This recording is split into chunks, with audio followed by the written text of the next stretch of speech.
మల్కాజ్గిరిలో బీజేపీకి పోటీ ఎవరూ లేరన్నారు ఆ పార్టీ అభ్యర్థి ఈటెల రాజేందర్. మల్కాజ్గిరి పార్లమెంటు ప్రజలు కులమతాలకు అతీతంగా, పార్టీలకు అతీతంగా బీజేపీకి ఓటు వేయడానికి సిద్దంగా ఉన్నారని తెలిపారు. ఈ ఎన్నికల్లో డబ్బు మద్యంతో ఎన్ని కుప్పిగంతులు వేసినా పనిచేయవన్నారు. ఉదయం లేచినప్పటి నుంచి వాకర్స్ తో మాట్లాడుతూ కొనసాగుతున్న తమ ప్రచారానికి విశేష స్పందన లభిస్తోందన్నారు. ఎక్కడ చూసినా మోడీ నాయకత్వం కావాలని ప్రజలు కోరుకుంటున్నారని తెలిపారు. గతంలో మల్కాజ్గిరి ప్రజలు రేవంత్ రెడ్డిని ఆశీర్వదిస్తే ఒక్కసారి కూడా పార్లమెంటు నియోజకవర్గంలో అడుగు పెట్టలేదని విమర్శించారు.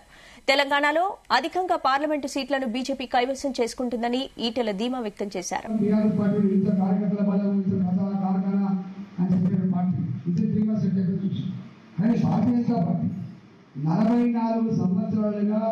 ఇక్కడ రాష్ట్రంలో అధికారులు దిగబడినప్పటికీ కూడా స్థానిక సంస్థలకు ఒప్పందం విజయం సాధించకపోయినప్పటికీ కూడా ఆ జెండాను ఆ పార్టీని పట్టుకొని ఉన్నటువంటి కార్యకర్తలు ఈ పార్టీలు ఉంటారు.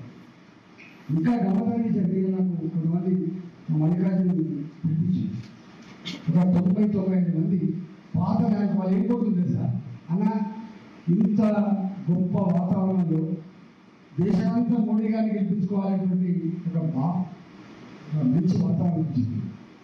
మీరు కూడా స్పెక్టేటర్ లెక్క ఉండకుండా దాంట్లో భాగపడుతున్నటువంటి భారీ కార్యాలను కోరుకొని పనిచేస్తున్నారా? మాకు ఏం అక్కర్లేదు, మళ్ళీ మాకు కంట్రోల్ పోవడం వల్ల అక్కర్లేదు, మాకు పదవక్కర్లేదు. సింపుల్గా భారతీయ జనతా పార్టీ ఇక్కడ 12 మంది పార్లమెంట్ సభ్యులు గెలిస్తే రేపు భారతీయ జనతా పార్టీ రాష్ట్రంలో అధికారం వచ్చే ఆస్కారం ఉంది. నా జీవిత స్వప్నం భారతీయ జనతా పార్టీ తెలంగాణ రాష్ట్రంలో అధికారం రావాలని సంతృప్తి తప్ప మాకు కూడా స్వప్నం లేదన్నా మేమందరం వచ్చి పనిచేస్తామంటే అందరూ ఎదుగుతున్నా కష్టం. ఇంకా నేను రాష్ట్ర వ్యాప్తంగా ఉన్నటువంటి మా పార్టీ నాయకులు విజ్ఞప్తి చేస్తున్నా, 30 ఏళ్ళుగా 40 ఏళ్ళుగా పార్టీతో కానీ పార్టీ ఆలోచన విధానంతో కానీ పరివార క్షేత్రంలో పనిచేస్తారు. అందరినీ కూడా ఈ తప్ప పనిచేయాలి. ఆ పని చేయించుకున్నటువంటి పద్ధతి కూడా మా నాయకత్వం మేము ఆచరిస్తామని చెప్పి ఈ సందర్భంగా అందజేస్తారు.